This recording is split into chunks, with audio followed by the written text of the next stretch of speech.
Everyone, আসসালামু আলাইকুম। Welcome back to my another new video. সবাই কি অবস্থা, কেমন আছেন? আই হোপ সবাই ভালো আছেন, সুস্থ আছেন। প্রতিদিনের মতো আবারও নতুন একটা ভিডিও নিয়ে আপনাদের সাথে আছি। তো আশা রাখছি এই ভিডিওটা আপনাদের কাছে অনেক বেশি ভালো লাগবে।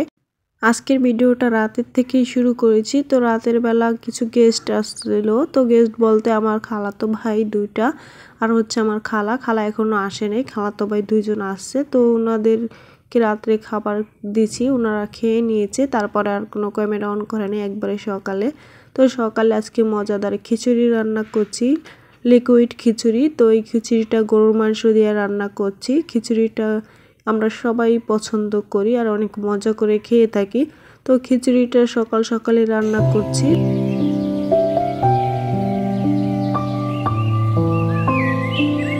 খিচুড়ি রান্নাটার পুরো রেসিপিটা আপনাদের সাথে শেয়ার করতে পারিনি, কারণ অনেক সকাল সকাল যেহেতু খিচুড়ি রান্না করছি। তো সকালবেলা আর সবাই তাড়াতাড়ি খেয়ে নিব সকালের নাস্তা। যেহেতু গ্রাম থেকে মেহমান আসছে, বুঝতেই পারছেন গ্রামের মানুষ কিন্তু অনেক সকালবেলায় নাস্তা করে ফেলে। আর যদি দেরি হয়ে যায় তাহলে একটু ঝামেলা। তো খিচুড়িটা হবে আবার ঠান্ডা হবে, একটা ব্যাপার আছে না, তাই আর ডিটেলসে ভিডিও শেয়ার করি নেই। তো খিচুড়ি রান্নার তো আরেকবারও আপনাদের সাথে রেসিপি শেয়ার করেছি, তাই আজকে শেয়ার করি নাই। তো এই খিচুড়িটার মধ্যে আমি বেশি করে ধনেপাতা দিয়ে তারপর বাগার দিয়ে নামায় ফেলেছি। আর এখন আমরা সবাই খেয়ে নিচ্ছি। তো দেখতে পাচ্ছেন এখানে নাগামরিচের আচার, তারপর ধনুর গুঁড়ো, সেই সাথে কালি জিরে আর শসা, লেবু। তো আমরা সবাই খাচ্ছি। আলহামদুলিল্লাহ, খাবারটা খেতে অনেক বেশি ভালো লাগছিল।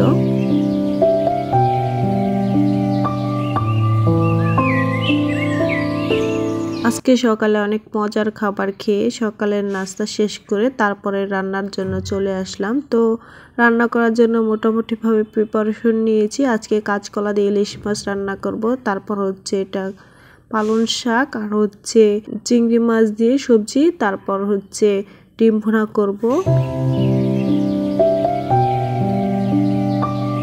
প্রথমে শাকটাকে রান্না করে নেব। তো শাকটা রান্না করার জন্য পরিমাণ মতন পেঁয়াজ, কাঁচামরিচ, তারপর লবণ দিয়ে ঢাকনা মোড়া দিয়ে সিদ্ধ করে নিচ্ছি। 2-3 মিনিট পর ঢাকনা তুলে তারপর সুন্দর করে লাড়া দিয়ে দিচ্ছি। আর যারা আমার ভিডিওর সাথে আছেন একটা লাইক দিতে ভুলে গিয়েছেন, প্লিজ একটা লাইক দিয়ে দিবেন। আপনাদের একটা লাইক আমাকে আরো নতুন নতুন ভিডিও বানানোর উৎসাহ জাগায়। তারপর শাকটা সিদ্ধ হয়ে গেছে, আমি ছেঁকে নিয়েছি। ছেঁকে নেওয়ার পর এখানে বাগার দিয়ে নিব, তাই পরিমাণ মতন রসুন আর শুকনা মরিচ, তেল দিয়ে শুকনা মরিচ আর রসুনটাকে ভেজে নিয়েছি। তারপরে শাকটা দিয়েছি। তারপর কিছুক্ষণ রান্না করার পর শাকটা রান্না হয়ে গিয়েছে। তারপর শাকটা নামায় নিয়েছি। আর এদিকে সবজি রান্না করে নিব। তো চিংড়ি মাছ দিয়ে সবজি রান্না করার জন্য যা যা মশলা লাগে সব রকমের মশলা দিয়ে তারপর আমি কষিয়ে নিয়েছি। মশলাটাকে কষানোর পর তারপর এখানে সবজি দিয়েছি। তো সবজি এখানে আলু, তারপর ফুলকপি। তো দুইটা সবজি মিলিয়ে রান্না করছি। আর পরে টমেটো অ্যাড করব। এখন টমেটো দেই নাই, পরে দিব। সুন্দর করে লাড়া দেওয়ার পর ঢাকনা মুড়া দিয়ে তারপর রান্না করে নিব। তাই ঢাকনাটা তুলে আবারও সুন্দর করে একটু লাড়া দিয়ে দিচ্ছি। আর কোনো রকম পানি ব্যবহার করি নেই। তো এভাবে করে 2-1 মিনিটের মতো সবজিটাকে কষিয়ে নিব। 2-1 মিনিট কষানোর পর তারপরে দিয়ে দিচ্ছি এখানে টমেটো। তো 2টা টমেটো দিয়েছি পাকনা। তো টমেটোটা দেওয়ার পর সুন্দর করে লাড়া দিয়ে তারপর ঢাকনা মুড়া দিয়ে দিচ্ছি আবারও। 2-3 মিনিট পর ঢাকনাটা তুলে আবার সুন্দর করে একটু লাড়া দিয়ে দিচ্ছি। আর এর মধ্যে কিন্তু পানি দিয়েছি, সবজিটা সিদ্ধ হওয়ার মতো আমি পানি দিয়েছি। তো যেহেতু সবজিটা একটু ঝোলঝোল রান্না করব, তাই একটু পানিটাও বেশি দিয়েছি। আর সবজিটা যখন হয়ে আছে তখন কিছুটা কাঁচামরিচ দিয়ে সুন্দর করে লাড়া দিয়ে তারপর সবজিটা নামিয়ে নিয়েছি।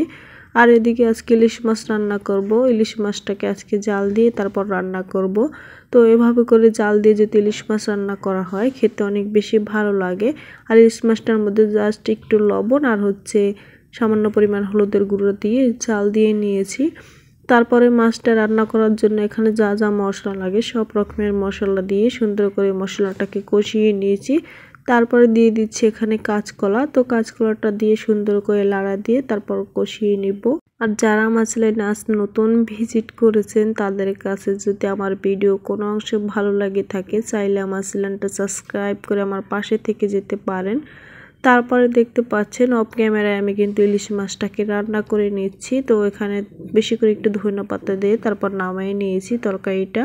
তারপর এখানে ডিম রান্না করে নিব। তো ডিম এখানে হচ্ছে হাঁসের ডিম আর হচ্ছে মুরগির ডিম, দুইটা মিক্স। ডিমটাকে আমি হালকা করে ফ্রাই করে নিয়েছি। তারপরে ডিম ভুনা করার জন্য এখানে পেঁয়াজ ভেজে নিচ্ছি, পরিমাণ একটু পেঁয়াজটা বেশি দিয়েছি। তারপরে এখানে যা যা মশলা লাগে সব রকমের মশলা দিয়ে তারপর কষিয়ে নিচ্ছি। মশলাটা কষানোর পর তারপর টমেটো দিয়ে দিচ্ছি। এখানে 2-3টা টমেটো কেটে রেখে দিয়েছিলাম, সেই টমেটোটা দিয়ে সুন্দর করে লাড়া দিয়ে দিচ্ছি। তো তারপর ঢাকনা মোড়া দিয়ে দিচ্ছি। তারপরে ঢাকনাটা তুলে সুন্দর করে লাড়া দেওয়ার পর যখন কষানো হয়ে গেছে তখন ডিমগুলি দিয়ে সুন্দর করে রান্না করে নিয়েছি। তো যখন রান্নাটা হয়ে আছে তখনই আমি কিছুটা ধনেপাতা দিয়ে সুন্দর করে লাড়া দিয়ে দিচ্ছি। আর ডিম ভুনার মধ্যে বেশি করে টমেটো দিলে খেতে কিন্তু অনেক বেশি মজা লাগে। তো আজকের মতো দুপুরের রান্না ডান। তারপরে তো এই ছিল আমাদের দুপুরের মেনু, ইলিশ মাছ দিয়ে কাঁচকলা, চিংড়ি মাছ দিয়ে সবজি, তারপর হচ্ছে ডিম ভুনা, সাথে ছিল মুরগি আর হচ্ছে পালং শাক। তারপরে আমরা দুপুরের খাবারটা খেয়ে নিচ্ছি। সবাই মিলে দুপুরের খাবারটা একসাথে খেয়ে নিলাম। তো আজকের ভিডিওটা কেমন লাগছে অবশ্যই কমেন্ট করে জানাই দিবেন। আর আজকে এখানে বিদায় নিয়ে নিচ্ছি। আল্লাহ হাফেজ।